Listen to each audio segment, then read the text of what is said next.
Hey, let's go ahead and get it. We're talking about driving on the expressway, but this is different. We're driving at night to Metro Airport, so we're going to go ahead and get it. We got to merge into the center lane where the line is broken. This is a protected left turn. It's blinking yellow, but when it's clear, we can make our left turn.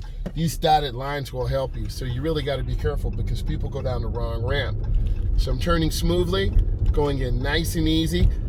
These are high output lights, so we have our chevron alignment signs to the left, warning line to the left, and an edge line to the right.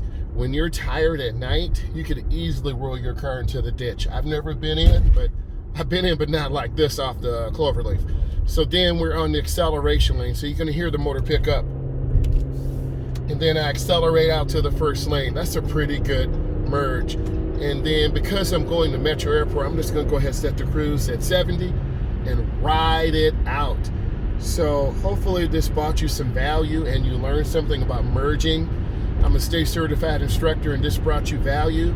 Go ahead and subscribe to my channel. I have some great content coming very soon. Thank you for the support. You're awesome. Bye.